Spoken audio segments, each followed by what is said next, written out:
Hello dear students, how are you? I hope you all are fine. Welcome to my channel Law Scholars and Legal Issues.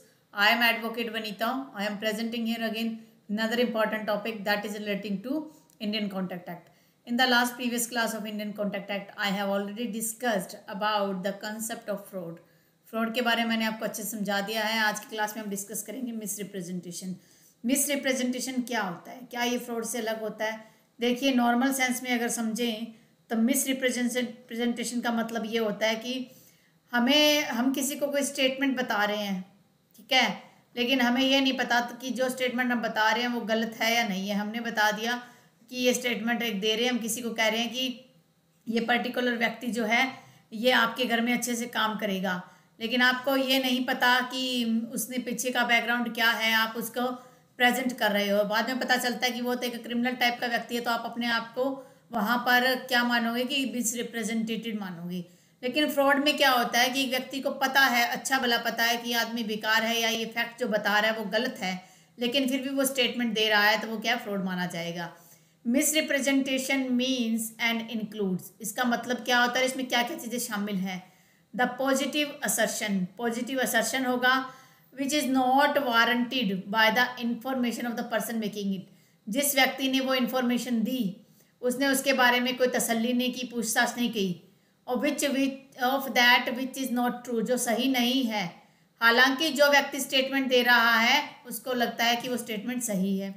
Second point क्या include होगा इसके अंदर, any breach of duty, उस व्यक्ति की एक duty बनती थी कि वो पहले खुद तसल्ली कर ले, without an intent to deceive, हालांकि उसका कोई भी ऐसा इंटेंशन नहीं है कि वो सामने वाले व्यक्ति को धोखा दे या उससे कुछ फ़ायदा ले, ठीक है. और any one claiming under him, और ना ही वो ये चाहता है कि वो किसके द्वारा कुछ क्लेम कर ले, कुछ हासिल कर ले. By misleading another to his prejudice और to the prejudice of any one claiming under him, कि वो ना किसी को मिसलीड करना चाहता है लेकिन वो जो है मिसलीड कर देता है. तो अगर आप इस बेयर एक्ट के हिसाब से समझोगे तो आपको इतना अच्छे समझ नहीं आएगा. मैं आपको विद एग्जाम्पल जो है इसको थोड़ा सा क्लेरिफाई आपके लिए करूँगी. Causing however innocently, third point कहता है कि उसने इनोसेंटली एक्ट किया, उसे कुछ नहीं पता था. A party to agreement to make a mistake, अगर उसने कोई मिस्टेक कर दी है उससे related, to of the thing which is the subject of agreement, जो उस एग्रीमेंट का विषय वस्तु था, एग्रीमेंट का जो सब्जेक्ट था उसमें उसने कुछ गलती कर दी है, तो वो मिसरिप्रेजेंटेशन मानेगा. देखिए, हम कुछ एग्जाम्पल के माध्यम से इसे समझते हैं, फिर ये अच्छे से क्लेरिफाई हो जाएगा. एक सेकेंड. देखिए, मान लीजिए एक कोई व्यक्ति है, वो कौन है, एक प्रॉपर्टी डीलर है. ये एक प्रॉपर्टी है, ये प्रॉपर्टी डीलर है, जिसकी ये प्रॉपर्टी है वो है बी आता है ए के पास, कहता है कि मेरे पास एक प्रॉपर्टी है, उसको सेल करवा दे. ये प्रॉपर्टी एक्चुअल में किसकी है, सी की है, लेकिन इस बात का ए को नहीं पता कि ये प्रॉपर्टी सी की है और बी ने सिर्फ पोजेसरी राइट ले रखा है. यहाँ पर ए क्या करता है, किसी थर्ड पर्सन डी को कहता है कि आप ये प्रॉपर्टी ले लीजिए, प्रॉपर्टी बहुत अच्छी है. हालांकि यहाँ पहले ए की ड्यूटी बनती थी, इसने कुछ तसल्ली नहीं की, कुछ छानबीन नहीं किया. इसकी ड्यूटी बनती थी कि पहले कंफर्म करे, जो तहसीलदार के ऑफिस में जाके या तहसील में जाके कहीं भी ये कंफर्म करे कि क्या ये डॉक्यूमेंट्स इस प्रॉपर्टी के बी के नाम बोल रहे हैं, लेकिन इसने ऐसा कुछ नहीं किया. ये बी डी को कहता है कि आप प्लॉट खरीद दीजिए, आपको अच्छी कीमत में मिल रहा है. डी ने क्या कर लिया, एक एग्रीमेंट कर लिया बी के साथ. डी को बाद में पता चलता है कि ये जो प्रॉपर्टी एक्चुअल में सी की है, तो यहाँ पर ए के द्वारा, हालांकि इंटेंशनली कोई उसकी मंशा नहीं थी कि इसको धोखा दे, लेकिन फिर भी उसने गलत प्रस्तुत कर दिए फैक्ट्स, तो ये माना जाएगा कि ये जो कॉन्ट्रैक्ट है वो क्या हो जाएगा, वॉइडेबल हो जाएगा. अगर डी चाहे तो इस कॉन्ट्रैक्ट को कैंसिल करवा सकता है. तो ये है मिसरिप्रेजेंटेशन. अब हम कुछ इंग्रेडिएंट्स जो इसके दिए गए हैं उसको थोड़ा सा डिस्कस कर लेते हैं, जो एसेंशियल्स हैं. इंग्रेडिएंट्स, पहला पॉइंट कह रहा है पॉजिटिव असर्शन होना चाहिए.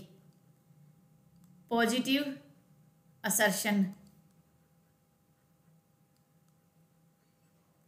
पॉजिटिव असर्शन का मतलब है कि यहाँ पर जो व्यक्ति है वो ये मानता है कि जो वो पॉइंट बता रहा है वो बिल्कुल सही बता रहा है, उसको भी उसके बारे में ये नहीं पता कि वो पॉइंट गलत है या नहीं है. पॉजिटिव असर्शन का मतलब होता है without intention, without intention to deceive, without intention to deceive, बिना किसी धोखेबाजी की इंटेंशन के वो क्या कर रहा है, स्टेटमेंट दे रहा है। सेकंड पॉइंट है breach of duty, breach of duty. यहाँ पर उस व्यक्ति की एक ड्यूटी बनती थी कि पहले वो ये सब कुछ चेक करे, फिर ही किसी को कोई स्टेटमेंट पेश करे। हालांकि यहाँ पर भी उसकी कोई नहीं है इंटेंशन, नो इंटेंशन, यहाँ पर भी उसकी कोई इंटेंशन नहीं है। ठीक है। थर्ड पॉइंट है कि जो वो स्टेटमेंट दे रहा है, statement given innocently, statement given innocently, वो इनोसेंटली एक स्टेटमेंट दे रहा है, उसे नहीं पता कि एक्चुअल में स्टेटमेंट क्या है और उसकी कोई इंटेंशन उस मामले में नहीं है। लेकिन जो वो स्टेटमेंट दे रहा है वो किससे रिलेटेड है, relating to the subject of agreement, relating to the subject of agreement, to the subject of agreement.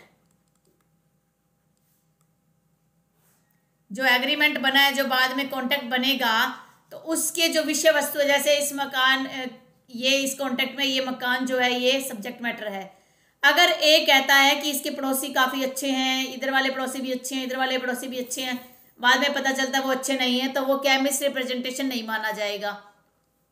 Miss representation तब माना जाएगा कि जो सब्जेक्ट मैटर है उस कॉन्ट्रैक्ट का, उस एग्रीमेंट का, उससे रिलेटेड जो है इन्फॉर्मेशन दी जानी चाहिए। अगर वो इन्फॉर्मेशन इससे रिलेटेड नहीं है तो ये माना जाएगा कि यहाँ उसने मिस रिप्रेजेंटेशन नहीं किया। लेकिन वो इन्फॉर्मेशन अगर इस सब्जेक्ट मैटर से रिलेटेड है तो ये माना जाएगा कि मिस रिप्रेजेंटेशन तो हुआ है। तो ये है basic concept of miss representation का। ठीक है। अब हम बात करते हैं, इससे ज़्यादा देखिए कुछ करने वाला है नहीं, बस यही एक बेसिक चीज़ है फ्रॉड और मिस रिप्रेजेंटेशन के बीच में। पर हम जो क्या करते हैं, एक बेसिक डिफरेंस दोनों के बीच में समझ लेते हैं कि दोनों के बीच में क्या बेसिक डिफरेंस है। देखिए,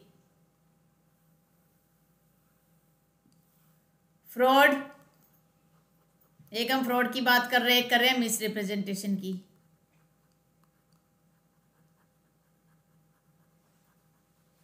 फ्रॉड में क्या होता है कि जब हम फ्रॉड की बात करते हैं और मिस रिप्रेजेंटेशन की बात करते हैं, दोनों में देखिए स्टेटमेंट दी जाती है, लेकिन बेसिक डिफरेंस क्या है, फ्रॉड में जो स्टेटमेंट दी जाती है, that statement the person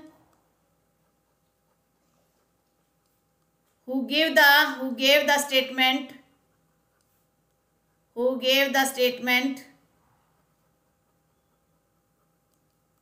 has knowledge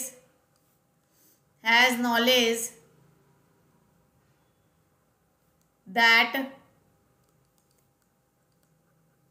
such statement is true, such statement is true, कि वो स्टेटमेंट सही है, उसको पहले से नॉलेज है। लेकिन इसमें क्या है, नो नॉलेज, उसको नॉलेज नहीं है कि वो सही है, वो तो उसे सही समझकर ही स्टेटमेंट दे रहा है। फ्रॉड में क्या होगा, इंटेंशन टू डिसीव, उस व्यक्ति की मंशा होती है कि वो दूसरे व्यक्ति को धोखा दे, इंटेंशन टू डिसीव, उसको दूसरे व्यक्ति को धोखा देने की इंटेंशन होती है। लेकिन इसमें नो इंटेंशन, इसमें कोई इंटेंशन नहीं होता। दोनों ही केसेस में जो एग्रीमेंट है वो क्या हो जाएगा, वॉइडेबल हो जाएगा, एग्रीमेंट वॉइडेबल हो जाएगा। इसमें क्या है, इसमें अवॉइड भी किया जा सकता है कॉन्ट्रैक्ट, एडिशनल रेमेडी दी जा सकती है, एडिशनल रेमेडी ऑफ डैमेजेस की एक एडिशनल रेमेडी जो है दी जाती है। नो सच रेमेडी, तो इसमें किसी प्रकार की ऐसी रेमेडी नहीं है। ठीक है। तो ये है बेसिक जो फंडा, जो फ्रॉड और मिस रिप्रेजेंटेशन को डिफरेंस करता है। अब है कि इफेक्ट क्या होगा, इफेक्ट ऑफ मिस रिप्रेजेंटेशन क्या होगा, इफेक्ट ऑफ मिस रिप्रेजेंटेशन, क्या इफेक्ट होगा इसका, इसका इफेक्ट ये होगा कि section 19 of Indian contract act के तहत it can be declared voidable at the instance of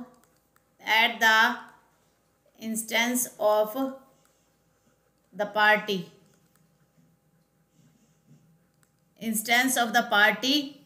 to agreement, जिसके साथ एक्ट ऑफ मिसरिप्रेजेंटेशन किया गया है वो क्या करवा सकता है, इसे वॉइडेबल डिक्लेयर करवा सकता है। तो ये है हमारा बेसिक कंसेप्ट ऑफ मिसरिप्रेजेंटेशन। मैं उम्मीद करती हूँ कि आपको ये छोटा सा टॉपिक अच्छे से समझ में आ गया होगा। अगर फिर भी आपको किसी प्रकार का डाउट है तो आप मुझे कमेंट कर दीजिए, जिससे कि उस डाउट को मैं क्लियर कर पाऊंगी। और अगर आपको लगता है कि वीडियो आपके लिए हेल्पफुल हो सकता है तो आप मेरे वीडियो को लाइक कीजिए, मेरे चैनल को सब्सक्राइब कर लीजिए, और जैसे ही कि वीडियो अपलोड होगा तो उसकी सबसे पहले नोटिफिकेशन आपको मिल जाएगी। कोरोना के इस टाइम पीरियड में आप अपने फैमिली मेम्बर्स, अपने नेबरहुड का ध्यान रखिए। Stay home, stay safe, stay healthy. Thank you for watching and have a nice day.